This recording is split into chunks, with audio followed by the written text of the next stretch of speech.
there, comic book friends. I'm Travis. Time for another edition of What the Fugue, where I talk about what's going on with me in my world of comics. How's it going, everybody? Sorry for the weird camera angle. I'm trying not to screw up my camera shots too much. I'm in the middle of filming my end of year comic book collection thing.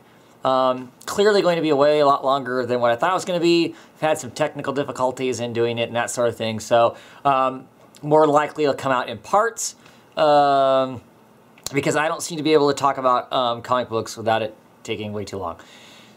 Clearly, I guess. So there is that. So hopefully this week we'll see how it goes.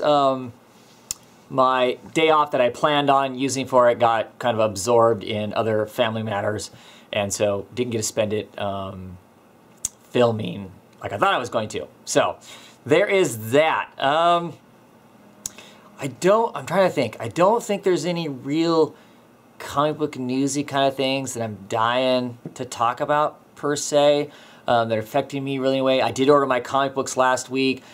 I did basically not order any DC books for the month. I did order the artist edition of Commandy.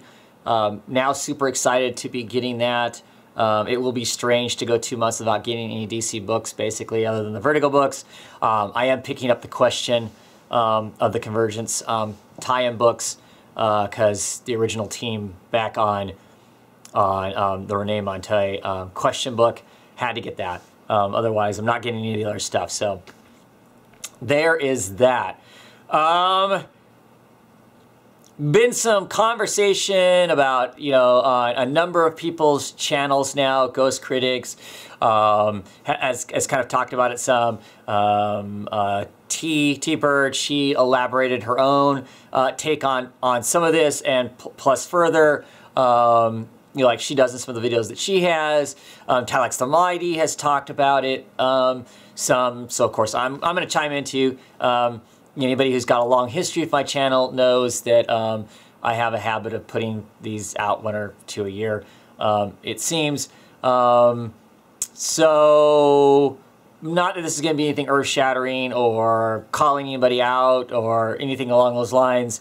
You know, but clearly, I'm assuming the people who stick with me know I talk about social things along with everything else and in comics and that sort of stuff. And if you don't, surprise. And clearly the people who don't like it, I'm assuming most of them have since moved on to other channels that they enjoy more than mine. But anyway, so this whole diversity thing, and I'm going to talk about it in a scope of diversity as a whole, and we'll see where my conversation goes. I don't have anything written down. I generally just kind of talk off the top of my head. So sometimes my thoughts get scattered. So we'll see what happens. But Ghost Critic on his channel, you know, because it was kind of a slow news week, as clearly I'm talking to, that he just listed off some things that he'd like to see the big two do. And, you know, some of those things I agree with, some of those things I don't necessarily agree with, you know, whatever. Check out his video. His latest, you know, WTH, his what the hell, and see what, you know, what he has to say on his channel. Clearly, shall be subscribed to him. I can't imagine being subscribed to me and not subscribed to him. T did one on Thor and feminism of sorts that kind of, you know, worked on some of the same stuff that had to do with diversity. A little more focused on feminism in general and the female Thor character, but you know, it encompasses and takes in the whole, I think the whole breadth of diversity and diversity in our comic books. And so let's use Thor, the current Thor run, as an example of kind of what I want to talk about and my take on the whole thing. I think diversity is awesome. I think there should always be more of it. I think as any reader, you should be challenged, and I think that a more diverse spectrum of things to read, whether that be race, whether that be gender, whether that be sexuality, whether that be any of those sorts of things, along with a lot of our stuff, to challenge me as a reader, to engage me, to make me more interested in what's going on in a comic. I think those things are all great. I think they all need to be there. I think it's important for a lot of reasons, just to have a better understanding of what's out there. Now, the forced diversity, the word forced diversity that we've been talking about and whatnot. First and foremost, I don't see how technically it can be forced diversity. Clearly, if you're not interested in reading what's out there that might be considered diverse for you, you don't have to. There's no forced in it. If you're not interested in reading a female portrayal of Thor, of seeing a woman's adventure being having the power of Thor, you don't have to read it. You certainly don't have to buy it. There's nothing that forces you to read it. So it's not forced diversity. Forced diversity would be if when you order your comic books in your comic book store, or you order your comic books from Diamond, or when you go into your comic book store and pick up comics, there's a policy that says they won't sell you your comics unless for every, white male-dominated comic book you read, you have to pick up one minority comic book. Otherwise, they won't sell to you. That would be forced diversity. That would be you having to pick up and having to pay for diversity that you didn't want to.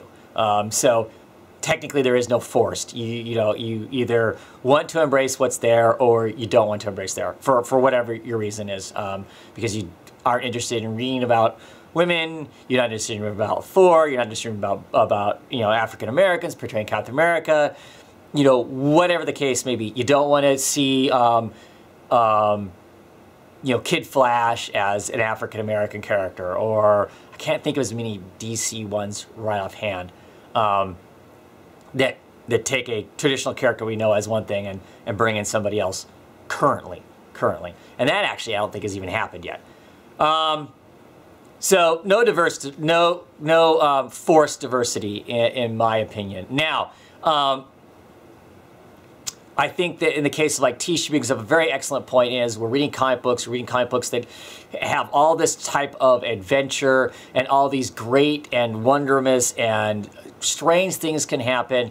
So like in the case of suddenly somebody else taking the mantle of a traditional character that we know, that makes perfect sense. That falls in line. Thor especially, right? At some point Thor has been a horse-faced guy named Beta Ray Bill, right? At some point, Thor has been a frog. So clearly, if you have issues with a female being Thor, you haven't really embraced the longevity of Thor. That doesn't make a lot of sense to me as far as that goes. So I want diversity. I'm interested in, like I said, in being challenged and whatnot. What I'm not interested in is a gimmick. Now, I'm not saying that Thor is a gimmick. Clearly, everybody is loving Thor. Jason Aaron is writing a real story to give us real content and to have something actually to say. I think even beyond the latest issue, which my understanding is that we get Absorbing Man basically mansplaining and pretty disgruntled with the idea of having to deal with a female Thor and bashing feminism. And of course, female Thor retaliates and gives some great, feminist slogan type stuff. And that's awesome. But even if you take that part out of it, the part of it that some people would consider being in an agenda, my understanding is it's still an excellent comic, a great comic. I didn't pick it up, clearly for a couple reasons. One, because I didn't really think about really hard who was writing it. To me, it felt like it was going to be a gimmick, and I don't want to read a gimmick. I find a gimmick insulting. If you're going to make diversity a gimmick, I don't want anything to do with it, because I do find that insulting. Don't put out a female book and go, oh, look, we're being all diverse, and then not support it, not back it up, not have a decent team of creators to make an honest showing of trying to attempt to actually tell us a good story. So dumbly, I didn't pay attention to the fact that it was Jason Aaron was going to be writing it, and I should trust Jason Aaron to tell a decent story. I was forecasting in my head, look, I know there is Thor movies coming. Thor in the movies clearly is male. He's going to stay male. The movie machine is not going to change that. That's too radical of a change, I think, quite honestly, for the movies. That's not going to change. That stuff's going to be fundamentally the way it is, and it just feels to me like that Marvel will pull the plug on female Thor, or at least I envisioned that Marvel would pull the plug on female Thor as soon as the first movie reaches. And so I didn't want to invest in something that to me was feeling kind of like a gimmick. So I didn't get it. Clearly my mistake. I haven't been able to pick up the singles because they're all gone from any of the chain stores that are around here for me to pick it up from. So I'll be getting a trade because I'm excited about it because everybody else is excited about it and it's actually turning out to be an awesome story. And that's fabulous. That is, you know, having a diverse character and being successful at it and it working and it being okay. I believe personally that Marvel has a track record of cranking out a female-led title, giving it 9 issues, giving it no support, not necessarily putting the rest of people on those books, and then when they flounder and don't sell, they shrug their shoulders and go, see, we attempted to put out a female book, it didn't sell. You know, the end. Waste of time. And that used to be how it always worked. Little more fast-pitched right now. There tends to be a lot more voices out there demanding this diversity, which I think is awesome. Let's get some interesting stuff going on. Whether that diversity is, you know, changing the gender of some of these characters, or the race of some of these characters, or clearly there is a lot of characters who are already diverse within these universes. Let's bring them to the forefront and tell good stories about them. And that's great. And I hope we get more of that with the good story end of it. Now, we have A-Force coming up, which is a Marvel title. It's going to come in around the whole Secret War thing. It is written by G. Willow Wilson. So, written by a woman. I don't know if that matters. I'll talk about that in a few moments because that's something that still kind of bothers me in some ways. It's just this huge mass of basically every female from the Marvel Universe in this book. I don't know how you can tell a good story doing that. I like G. Willow Wilson. I think she's an excellent writer. I think she's written some incredibly good stuff in the past. From his Marvel book is excellent on a number of levels. I've read stuff that she's written in the past for Vertigo. I've really enjoyed that. So I think she's an excellent writer. But this whole throw all these heroes together, I don't see how it's going to be a successful story. And it feels very gimmicky. And so the cynic in me says, I'm not picking that book up because it's going to be a gimmick. And I don't want to be fed a gimmick. I don't want it to be solely about grabbing sales and saying, look how great and virtuous we are because we put out a diverse book by putting out this female book. Back it up. Back it up with something real, and then I'll say, well, I was wrong. This is a great book because it's actually constructed to give me diversity and to give me diversity in a way that has meaning. It's not a PR pitch for something. It actually, or a PSA, I guess I should say, for something, that it's actually going to bring me into the story and inform me in some fashion that is organic, as opposed to artificial. And so that's my concern with at least some of the Marvel books that are coming out right now. It doesn't feel like DC's pushing a lot of that right at the moment. Not to that extreme. I mean, they're using characters that are already, excuse me while I shake the camera for a second here to move my leg. They're already, they're working on diversity too. They're working it in a little different fashion, it feels like, in that they're changing the tone of some of the characters as opposed to changing, sex or race or that sort of thing. But I don't know exactly what all is coming out. So, like I said, I want to have some sort of an informed story. I want to have something that is enjoyable, that is, like I said, isn't a PSA for whatever that there might be an agenda. It shouldn't come across as an agenda, even if it is an agenda, if you want to see it that way. First and foremost, the agenda should be to entertain us, right? Entertain and inform us. Now, so on that with the whole diversity, I think it's awesome. I think it's also awesome that we're getting a larger diversity as far as creators go. Clearly looking at the list of new hires that are coming out for DC with their new books that are coming out after Convergence, they've certainly stepped up their game as far as hiring more diverse staff to be working for them, which I think is great because, of course, the larger mix of different people that are creating the books, the more potential there is to get a different voice, to get a different story, to lead us to something new and something different. You know, there's plenty of Asian Americans were hired, you know, in this last batch of people that are coming up, women. I think that there is some sexuality diversity amongst that hiring also, and I think those are all important things, and it is great. Probably more important in some ways than the characters themselves. But having said that, there sometimes is brought up the point that that you can't be a writer of some sex, sexuality, or race and be able to write a story about some other sexuality, sex, sexual orientation, or race. And I don't 100% agree with that. I think it depends on what the story you're telling. I think that if you're a good writer, you can write interesting and developed and organic characters regardless of those things. I think there are plenty of writers who have written the opposite sex extremely well. It depends on the story that you're telling.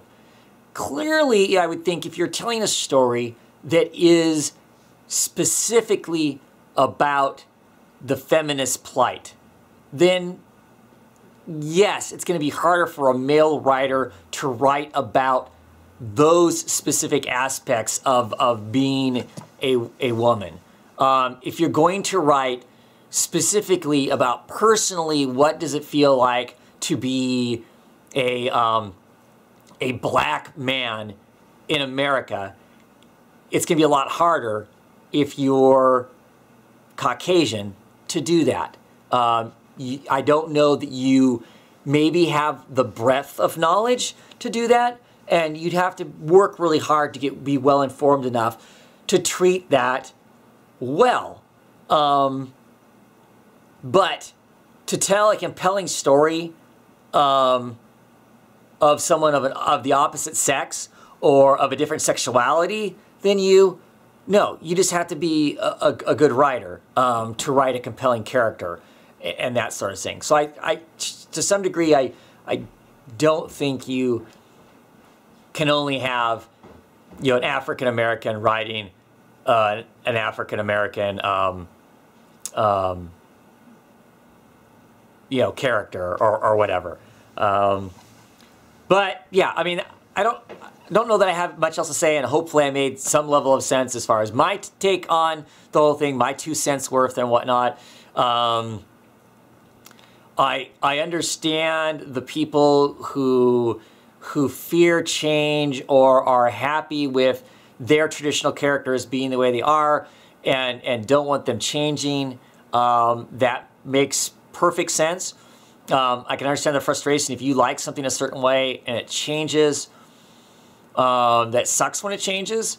But I think change needs to happen or a comic book gets stale. We all know to some degree that Thor, the male Thor, Odin's son, at some point is going to become Thor again. He will have his powers back at some point. It'd be cool if we end up with 2 Thors. If we somehow get multiple Thors, except they both use the same hammer, so I'm not sure how that would work. But you know it's going to happen at some point. And it's not like the character's gone. Quite frankly, I think Thor, Odin's son, is actually kind of interesting right now. His mantle has been taken away from him. I'm reading him some in other books. I'm reading him in Loki. He's kind of interesting, not being the all-powerful Thor. I mean, he's still from Asgard. He still has power. He's still, you know, more than what a mortal man would be. He just doesn't have the hammer, and he can't throw lightning, I don't think. So, you know, I think it's interesting. I think there's an interesting story there. It's not like the character's dead and gone. You're still getting a story with him. You just have to kind of enjoy this new part of the story. You know, just like the stuff with Captain America. You know, if you're a Captain America fan, if you're really a Captain America fan, this is just another, you know, part of the Captain America story. So, I don't know. As far as, you know, it's going to be what it is. I just don't like the gimmick end of it. That's the part that concerns me. That's when I start getting gun shy, when they start cranking out some of this stuff. Are they legitimately putting real stuff behind these things? Are they legitimately trying to be diverse, or are they going to produce something that is crap? That is more kind of a gimmick. Let's get people talking. It's just like a lot of the events I don't care about either, because they really don't have an impact. They really aren't important to anything. They feel like a gimmick, and then I feel like that they're trying to play me as a fool, and I don't like being played as a fool. Is what a lot of it comes down to. So, and like I said, all for diversity. Awesome when a book comes out that is diverse, that has changed something, that wants to say something or whatever. And it is successful, that it is well written, that it has those sorts of aspects to it and whatnot, is great. And I think they can do nothing but good stuff. Whereas, you know, when it's the gimmick, it's that they have no real intent of it going anywhere or actually being something. It's just to meet a quota or to act like you're being diverse. Then it's bogus, and I think that most of us don't care for that and quickly see through that, and then start to get bitter when more and more of it happens, that it's not going to be legitimate. But you know, like in the case of Thor, it sounds like it's legitimate, and that's awesome. That's a great thing. Happy about that. So, my take on all of that. I mean, I think the books should be out there. I think they should be. You know, I personally want to be challenged. I want to read that experience and get those stories. And I'm all for having issues in my comic books. I'm all for there being, I want fun comic books too. I want comic books where it's simply a good guy and a bad guy punching each other in the face, you know, and at the end of the day, somebody's happy. I enjoy those comics. They are fun, they are light, and they are a romp, and they are a great time. But I also really love reading a superhero comic book, because we're talking big two as a general rule here, where they actually attempt to address real things and do it well. Because you do it wrong, it feels like bullshit. I enjoy those too. I think that we as readers should be challenged. I don't think that hurts anybody. And I think all that does is makes everybody think. Even if you think, you know what, I hate this agenda or I hate this over. Comic books have always had messages in them. Always. You know, just about every large run of comics has had some point in time where they have a quote-unquote agenda. So the idea that there was the golden age of, you know, comics were just, you know, fun, goofy stuff that didn't mean anything, I don't know that that's ever actually been true. You know, the message is there. The messages have changed over time, because clearly as a society, hopefully we've evolved and have discovered that we need to change our opinions and we need to change our thoughts on things. You know, clearly we do not treat people the same way we treated people in 1950, or we shouldn't be. I think as a majority, most of us believe that, you know, or that has to do with sex, or that has to do with race, that we don't treat people the same way.